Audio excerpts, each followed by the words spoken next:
ಸ್ನೇಹಿತರೆ ಏಟಾಗ್ತಿದ್ಯಾ? ಇಲ್ಲ ಹೊಡೀರಿ, ನೀವೇ ಹೊಡ್ಕೊಳ್ಳಿ ಸ್ನೇಹಿತರೆ. ಭವಿಷ್ಯ ಸುತ್ತಿಗೆಲ್ಲಿ ಹೊಡೆದ್ರು ಈ ಮನುಷ್ಯನಿಗೆ ಏಟಾಗಲ್ಲ ಅನ್ಸುತ್ತೆ. ವಿಷ ಕೊಡಿ, ವಿಷ ಕೊಡಿ. ವಿಷ?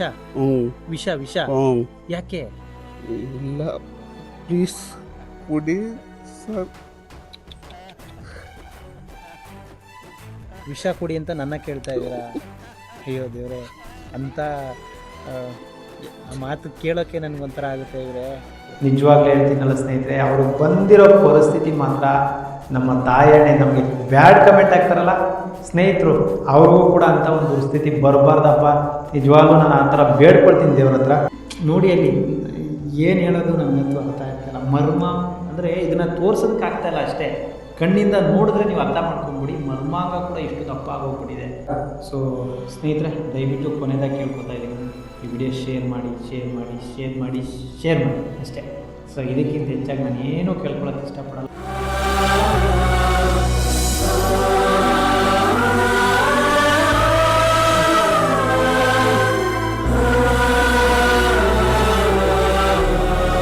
ಸ್ನೇಹಿತರೆ ನಮಸ್ಕಾರ, ನಾನು ನಿಮ್ಮ ಪ್ರೀತಿಯ ಜನಸ್ನೇಹಿ ಯೋಗೇಶ್. ಮೊದಲನೇದಾಗಿ ಹುಟ್ಟು ಉಚಿತ, ಸಾವು ಖಚಿತ.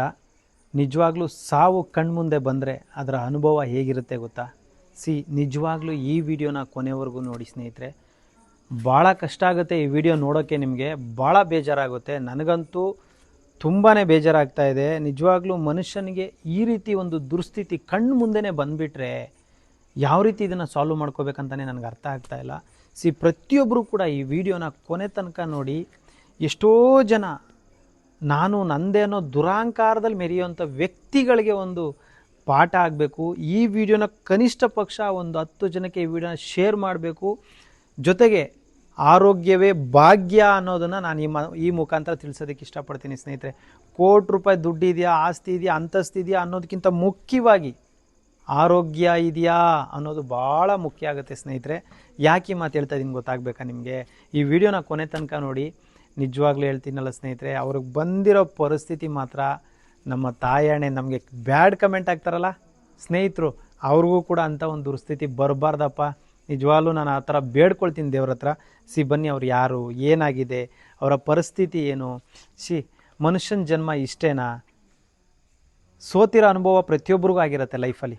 ಅವ್ರು ಸೋತಿರೋ ಅನುಭವ ಪ್ರತಿಯೊಬ್ಬರಿಗೂ ಆಗಿರುತ್ತೆ, ಆದರೆ ಸಾವಿನ ಅನುಭವ ಕೆಲವರು ಮಾತ್ರ ಆಗಿರುತ್ತೆ. ಅಂಥದ್ರಲ್ಲಿ ಆ ಸಾವಿನ ಅನುಭವವನ್ನು ನಿಮ್ಮ ಮುಂದೆ ಹೇಳೋದಕ್ಕೆ ಈ ವ್ಯಕ್ತಿ ಬರ್ತಾ ಇದ್ದಾರೆ.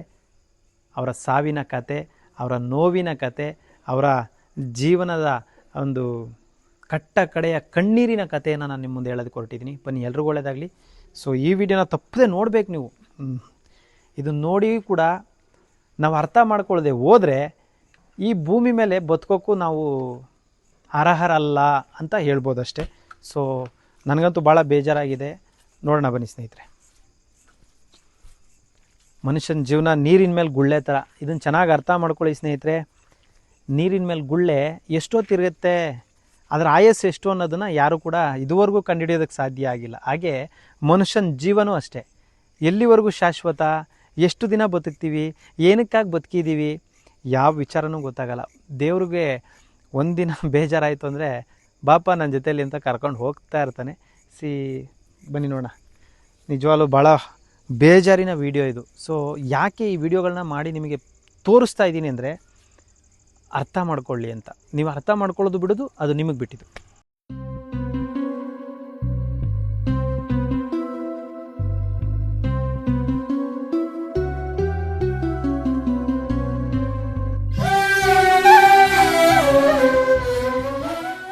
ಇವರು ನನಗೆ ಅಣ್ಣ ಅಲ್ಲ, ತಮ್ಮ ಅಲ್ಲ, ಬಂಧುನೂ ಅಲ್ಲ, ಅಥವಾ ರಕ್ತ ಸಂಬಂಧಿನೂ ಅಲ್ಲ. ಆದರೆ ಅವ್ರ ಕಷ್ಟನ ನೋಡಿ ನನ್ನ ಮನಸ್ಸು ಹೇಳ್ತಾ ಇದೆ ಇವ್ರಿಗೇನಾದರೂ ಸಹಾಯ ಮಾಡಬೇಕು ಅಂತ. ನಿಮಗೂ ಕೂಡ ಈ ವಿಡಿಯೋ ನೋಡಿದ ಮೇಲೆ ಈ ವ್ಯಕ್ತಿಗೆ ಏನಾದರೂ ಸಪೋರ್ಟ್ ಮಾಡಬೇಕು, ಸಹಾಯ ಮಾಡಬೇಕು, ಅಥವಾ ಈತ ಕೂಡ ನಮ್ಮ ಕುಟುಂಬದಲ್ಲಿ ಒಬ್ಬನು ಅಂತ ಭಾವಿಸೋದಾದರೆ ಈ ವಿಡಿಯೋನ ಕನಿಷ್ಠ ಪಕ್ಷ ಒಂದು 10 ಜನಕ್ಕೆ ಶೇರ್ ಮಾಡಿ. ಜೊತೆಗೆ ಅವರ ಪರಿಸ್ಥಿತಿಗೆ ಸಾಧ್ಯವಾದರೆ ದೇವ್ರ ಹತ್ರ ನೀವು ಕೂಡ ಬೇಡ್ಕೊಳ್ಳಿ ಒಳ್ಳೆಯದಾಗಲಿ ಅಂತ. ನಿಜವಾಗ್ಲೂ ಭಾಳ ಬೇಜಾರಾಗ್ತಿದೆ ನನಗೆ. ಕೂತ್ಕೊಪ್ಪ. ಏನು ಹೆಸರು ನಿಮ್ಮದು? ಮನು. ಮನು ಮನು ಮನು ಮನು, ಇವ್ರ ಹೆಸರು ಮನು ಅಂತೆ. ನೋಡ್ಕೊಳ್ಳಿ ಸ್ನೇಹಿತರೆ, ಎತ್ತಿ ಇದನ್ನ ಕಾಲ, ಅದೆತ್ತಿ. ಮನುಷ್ಯ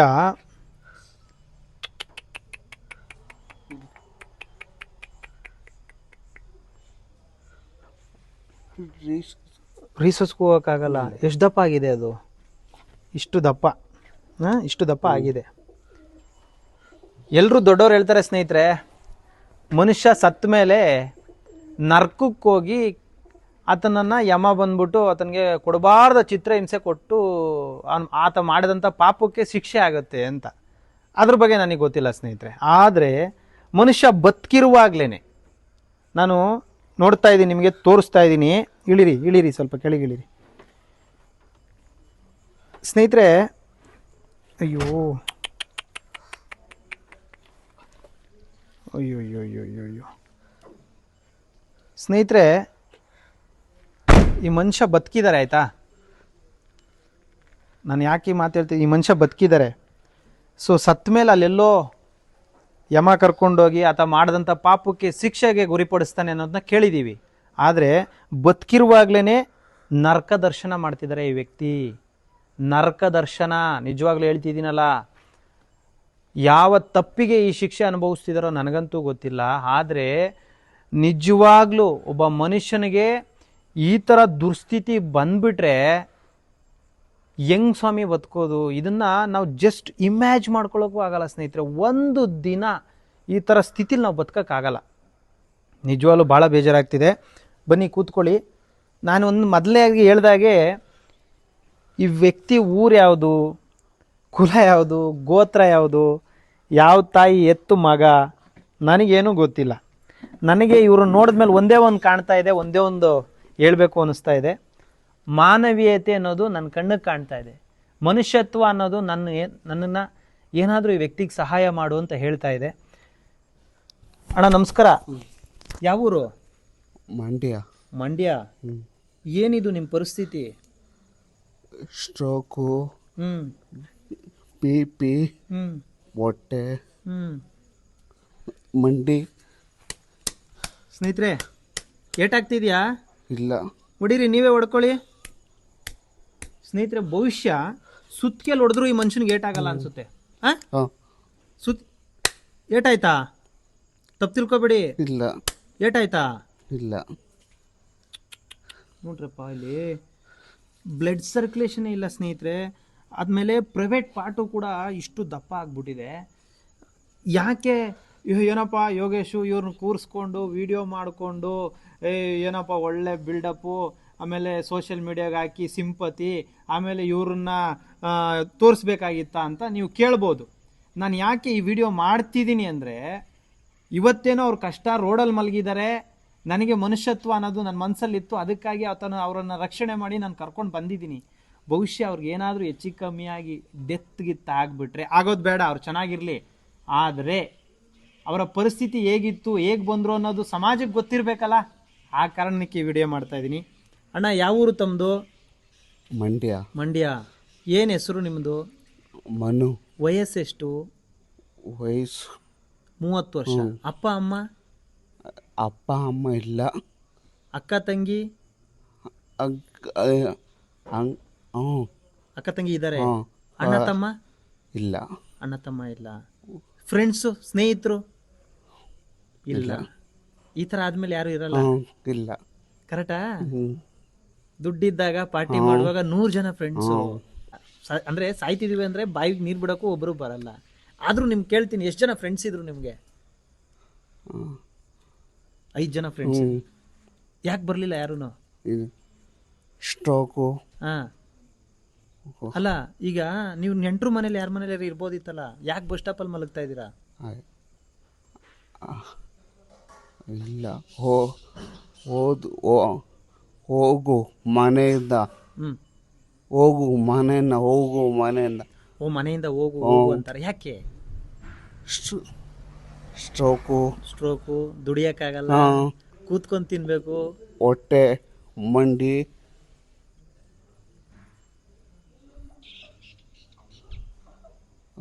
ಏನಾಗ್ಬೇಕು ನಮ್ಮಿಂದ ನಿಮಗೆ? ಆಸ್ಪತ್ರೆ ಹಾಂ. ಕಳಿಸಿ ಪ್ಲೀಸ್ ಕಳಿಸಿ. ಜನಗಳ ಹತ್ರ ಏನು ರಿಕ್ವೆಸ್ಟ್ ಮಾಡ್ತೀರಾ? ಅಣ್ಣ ಅಣ್ಣ ಅಪ್ಪ ಕೇಳು ಒಂದೊಂದೇ ಮಾತ್ರೆ ಕೊಡಿ ಸರ್. ಅಣ್ಣ ಅಪ್ಪ ಸ್ಟ್ರೋಕು ಮಾತ್ರ ಇಲ್ಲ ಅಷ್ಟೇ. ಮಾತಾಡೋಕ್ಕಾಗ್ತಿಲ್ಲ. ವಿಷ ಕೊಡಿ, ಹಾಂ? ವಿಷ ಕೊಡಿ. ಏನು ವಿಷ? ಹ್ಞೂ ವಿಷ ವಿಷ ಹ್ಞೂ ಯಾಕೆ? ಇಲ್ಲ ಪ್ಲೀಸ್ ಕೊಡಿ ಸರ್. ವಿಷ ಕೊಡಿ ಅಂತ ನನ್ನ ಕೇಳ್ತಾ ಇದ್ದೀರಾ? ಅಯ್ಯೋ ದೇವ್ರೆ, ಅಂತ ಆ ಮಾತು ಕೇಳೋಕ್ಕೆ ನನಗೊಂಥರ ಆಗುತ್ತೆ ಇವರೇ. ನಾನು ವಿಷ ಕೊಡೋನಲ್ಲ ಸ್ನೇಹಿತರೆ, ಹಾಂ, ವಿಷ ಕೊಡೋನಲ್ಲ. ಅನ್ನ ನನಗೇನು ಮಾತಾಡ್ಬೇಕಂತಲೇ ಗೊತ್ತಿಲ್ಲ. ನಿಮ್ಗೆ ಅನ್ನ ಕೊಟ್ಟು ನೋಡ್ಕೊಳ್ಳೋವಂಥ ಪ್ರಯತ್ನ ಮಾಡ್ತೀನಿ ಹೊರತು ನಿಮಗೆ ವಿಷ ಕೊಡೋ ಕೆಲಸ ಯಾವತ್ತೂ ಮಾಡಲ್ಲ. ನೋಡಿ, ಅವ್ರು ಹೇಳ್ತಿದ್ದಾರೆ ವಿಷ ಕೊಡಿ ಅಂತ. ಯಾಕೆ ವಿಷ ಕೊಡ್ಬೇಕಣ್ಣ?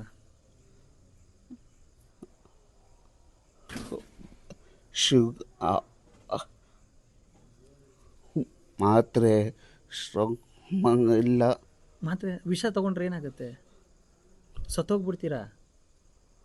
ಕಾಸು ಇಲ್ಲ. ಕಾಸಿಲ್ಲವಾ? ಹ್ಞೂ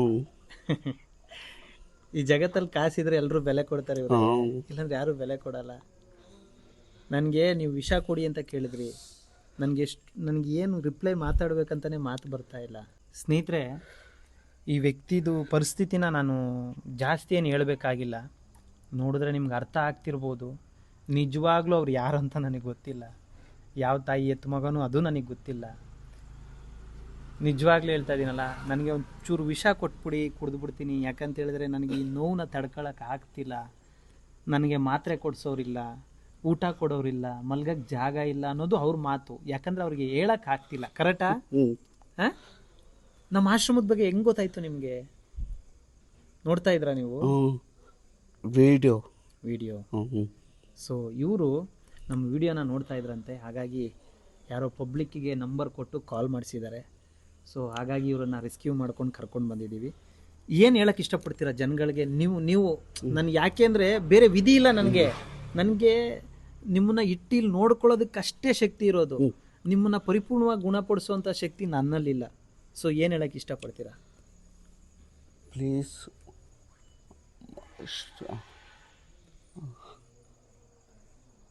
ಮಾತ್ರೆ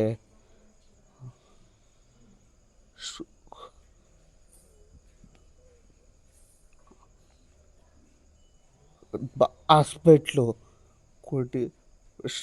ಸ್ಟ್ರೋಕು ಮಾತ್ರೆ, ಹೊಟ್ಟೆ, ಮಂಡಿ, ಕಾಲು ಪ್ಲೀಸ್ ಕೊಡಿ ಸರ್. ಇದೆಲ್ಲ ಏನಾಗಿರೋದು?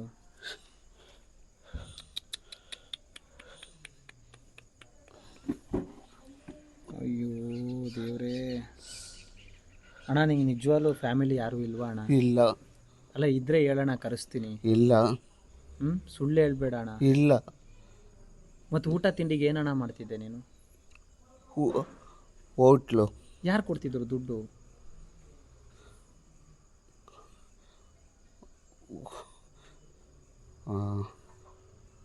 ಕಾಸು. ಅದೇ ಯಾರು ಕೊಡ್ತಿದ್ರು ದುಡ್ಡು ತಿನ್ನಕ್ಕೆ, ಊಟಕ್ಕೆ? ಭಿಕ್ಷೆ ಬಿಡ್ತಿದ್ರಾ? ಇಲ್ಲ. ಮತ್ತೆ ಸುಳ್ಳು ಹೇಳ್ತಾ ಇದ್ದೀರಾ? ಇಲ್ಲ, ಹೋಗುತ್ತೆ. ಸ್ನೇಹಿತರೆ, ಇವ್ರ ಹೆಸರು ಮನು ಅಂತೆ. ಗೊತ್ತಾಗ್ತಿಲ್ಲ ಸ್ನೇಹಿತರೆ, ದೇವರಾಣೆ. ನನಗಂತೂ ಭಯ ಆಗುತ್ತೆ ಜೀವನ. ಮನುಷ್ಯನ ಜೀವನ ನೆನೆಸ್ಕೊಂಡ್ರೆ ದೇವರಾಣೆ ಭಯ ಆಗುತ್ತೆ. ನನಗಂತೂ ಏನು ಹೇಳ್ಬೇಕಂತಲೇ ಗೊತ್ತಾಗ್ತಿಲ್ಲ. ವೈಬ್ರೇಷನ್ ಆಗುತ್ತೆ ಬಾಡಿಯೆಲ್ಲ. ಯಾಕಂತೇಳಿದ್ರೆ ನಮ್ಮ ಹತ್ರ ದುಡ್ಡಿದ್ರೆ ಮಾತ್ರ, ಆಸ್ತಿ ಇದ್ದರೆ ಮಾತ್ರ, ಸಂಬಂಧಿಕರಿದ್ದರೆ ಮಾತ್ರ ನಮ್ಮ ಜೀವನ ಸೂಪರಾಗಿರುತ್ತೆ ಅಂತ ನಾವೆಲ್ಲ ಅನ್ಕೋತೀವಿ. ಆದರೆ ಸಮಯ, ಸಂದರ್ಭ, ಆರೋಗ್ಯ ಅನ್ನೋದು ಇಲ್ಲ ಅಂತ ಅಂದರೆ ನಮ್ಮ ಹತ್ರ ಎಷ್ಟು ದುಡ್ಡಿದ್ರೂ ಲೆಕ್ಕಕ್ಕಿಲ್ಲ, ಎಷ್ಟು ಕೋಟಿ ರೂಪಾಯಿ ಕಾರಿದ್ರೂ ನಮ್ಮ ಜೊತೆ ಬರೋದಿಲ್ಲ. ಕೊನೆಯದಾಗಿ ನಮ್ಮನ್ನು ಕರ್ಕೊಂಡೋಗೋದು ಆಂಬುಲೆನ್ಸ್ ಅನ್ನೋದನ್ನು ನಾವು ಮರೆಯೋಂಗೇ ಇಲ್ಲ. ದಯವಿಟ್ಟು ನಾನು ಈ ವಿಡಿಯೋ ನೋಡ್ತಾ ಇರೋದು ಅಥವಾ ಈ ವಿಡಿಯೋ ಮಾಡ್ತಿರೋ ಉದ್ದೇಶ ಇಷ್ಟೇ, ದಯವಿಟ್ಟು ಈ ವಿಡಿಯೋ ಶೇರ್ ಮಾಡಿ. ಮನು ಅನ್ನೋರು ಯಾರಿಗೆ ಸಂಬಂಧಪಟ್ಟಿರೋರು ಅಂತ ನನಗೆ ಗೊತ್ತಿಲ್ಲ, ಇವರು ಮಂಡ್ಯ ಮೂಲದವರು ಅಂತ ಹೇಳ್ತಿದ್ದಾರೆ. ನಮ್ಮ ಸಕ್ಕರೆಯ ನಾಡು ಮಂಡ್ಯದ ಜನತೆಯಲ್ಲಿ ಒಂದು ಮನವಿ ಏನಪ್ಪ ಅಂದರೆ, ಈ ವಿಡಿಯೋನ ಶೇರ್ ಮಾಡಿ ಸ್ನೇಹಿತರೆ. ಅವ್ರ ಮನೆಯವ್ರಿಗಾದರೂ ತಲುಪಲಿ, ಅವರ ಬಗ್ಗೆ ಏನಾದರೂ ಹೆಚ್ಚಿನ ಮಾಹಿತಿ ಇದ್ದರೆ ನಮಗೆ ತಿಳಿಸ್ಲಿ. ಜೊತೆಗೆ ಏನಾದರೂ ಮನೆಯಿಂದ ಈ ರೀತಿ ಆಗಿದೆ ಅನ್ನೋ ಕಾರಣಕ್ಕೆ ಇವರೇ ಬೇಜಾರು ಮಾಡ್ಕೊಂಡು ಮನೆಯಿಂದ ಆಚೆ ಬಂದುಬಿಟ್ಟಿದ್ದಾರಾ ಏನೂ ನಂಗೆ ಗೊತ್ತಿಲ್ಲ. ಇಲ್ಲ ಇರ್ತೀರಾ ನಮ್ಮ ಆಶ್ರಮದಲ್ಲಿ? ಖುಷಿಯಾಗಿರೋಕ್ಕಾಗುತ್ತಾ ಇಲ್ಲಿ ನಿಮಗೆ? ನೋವಾಗ್ತಿಲ್ವಣ್ಣ ನಿನಗೆ? ಒಂದಿನ ಏನಾರ ಓವರ್ಲೋಡ್ ಅಂದರೆ ಜಾಸ್ತಿ ಊಟ ಮಾಡಿ ಹೊಟ್ಟೆ ಊದ್ಕೊಂಡ್ರೆ ತಡ್ಕೊಳಕ್ಕಾಗಲ್ಲ ಕಣ್ರಿ, ಕರೆಕ್ಟಾ? ಒಂದು ತುತ್ತು ಎಕ್ಸ್ಟ್ರಾ ಆದರೆ ಹೊಟ್ಟೆ ಊದ್ಕೊಂಡ್ರೆ ತಡ್ಕೊಳಕ್ಕಾಗಲ್ಲ ಸ್ನೇಹಿತರೆ. ಅಂಥದ್ರಲ್ಲ ಆ ಮನುಷ್ಯ ಹೊಟ್ಟೆ ಎಲ್ಲ ನೋಡಿ, ಅಲ್ಲಿ ಏನು ಹೇಳೋದು ನನಗಂತೂ ಅರ್ಥ ಆಗ್ತಾಯಿಲ್ಲ. ಮರ್ಮಾಮ್ ಅಂದರೆ ಇದನ್ನು ತೋರ್ಸೋದಕ್ಕೆ ಆಗ್ತಾಯಿಲ್ಲ ಅಷ್ಟೇ, ಕಣ್ಣಿಂದ ನೋಡಿದ್ರೆ ನೀವು ಅರ್ಥ ಮಾಡ್ಕೊಂಬಿಡಿ. ಮರ್ಮಾಂಗ ಕೂಡ ಇಷ್ಟು ದಪ್ಪ ಆಗೋಗ್ಬಿಟ್ಟಿದೆ. ಯಾಕಾಗಿದೆ ಏನು ಅಂತ ನನಗೆ ಗೊತ್ತಿಲ್ಲ ಸ್ನೇಹಿತರೆ.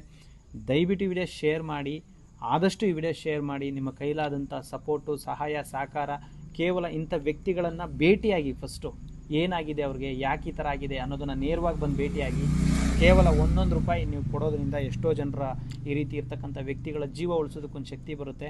ಜೊತೆಗೆ ಈ ವ್ಯಕ್ತಿಗೆ ಮೆಡಿಷನ್ ಅವಶ್ಯಕತೆ ತುಂಬ ಇದೆ, ಹಾಸ್ಪಿಟಲ್ಗೆ ಅಡ್ಮಿಟ್ ಮಾಡಬೇಕಿರೋ ಅವಶ್ಯಕತೆ ಇದೆ. ಅಷ್ಟೇ. ಸೊ ಸ್ನೇಹಿತರೆ, ದಯವಿಟ್ಟು ಕೊನೆದಾಗಿ ಕೇಳ್ಕೊತಾ ಇದ್ದೀನಿ, ಈ ವಿಡಿಯೋ ಶೇರ್ ಮಾಡಿ, ಶೇರ್ ಮಾಡಿ, ಶೇರ್ ಮಾಡಿ, ಶೇರ್ ಮಾಡಿ ಅಷ್ಟೇ. ಸೊ ಇದಕ್ಕಿಂತ ಹೆಚ್ಚಾಗಿ ನಾನು ಏನೂ ಕೇಳ್ಕೊಳಕ್ಕೆ ಇಷ್ಟಪಡಲ್ಲ. ನನಗಂತೂ ಈ ವ್ಯಕ್ತಿನ ನೋಡಿ ಭಾಳ ಬೇಜಾರಾಗಿದೆ, ಭಾಳ ನೋವಾಗಿದೆ, ಭಾಳ ಬೇಜಾರಾಗಿದೆ. ನನಗಂತೂ ಸತ್ಯವಾಗ್ಲೂ ಹೇಳ್ತಾ ಇದ್ದೀನಲ್ಲ, ಇನ್ನೊಂದು ಜನ್ಮ ಅಂತ ಇದ್ದರೆ ಮನುಷ್ಯ ಜನ್ಮ ಬೇಡ. ಯಾಕಂತ ಹೇಳಿದ್ರೆ ಈ ಥರ ವ್ಯಕ್ತಿಗಳನ್ನೆಲ್ಲ ನೋಡಿದ್ಮೇಲೂ ಮನುಷ್ಯನಾಗಿ ಹುಟ್ಟಬೇಕು ಅಂತ ನನಗೆ ಅನ್ನಿಸ್ತಾ ಇಲ್ಲ. ಯಾಕಂದರೆ ಈ ರೀತಿ ಕಷ್ಟಪಡಬಾರ್ದು ಮನುಷ್ಯ ಹುಟ್ಟಿದ ಮೇಲೆ. ಅದು ಸಾವಾಗಿರಲಿ ಅಥವಾ ಹುಟ್ಟಾಗಿರಲಿ, ಆ ಭಗವಂತನ ಆಶೀರ್ವಾದದಿಂದ ಒಳ್ಳೆ ರೀತಿಯಲ್ಲಿ ಆಗ್ಬಿಡ್ಬೇಕಷ್ಟೇ. ಈ ರೀತಿ ಕಷ್ಟಪಡೋದು ಬೇಡ ಅನ್ನೋದು ನನ್ನ ಮಾತಿನ ಅರ್ಥ. ಎಲ್ರಿಗೂ ಒಳ್ಳೆಯದಾಗಲಿ. ಶನೇಶ್ವರ ಸ್ವಾಮಿ ಎಲ್ರಿಗೂ ಒಳ್ಳೇದು ಮಾಡಲಿ. ನಮಸ್ಕಾರ.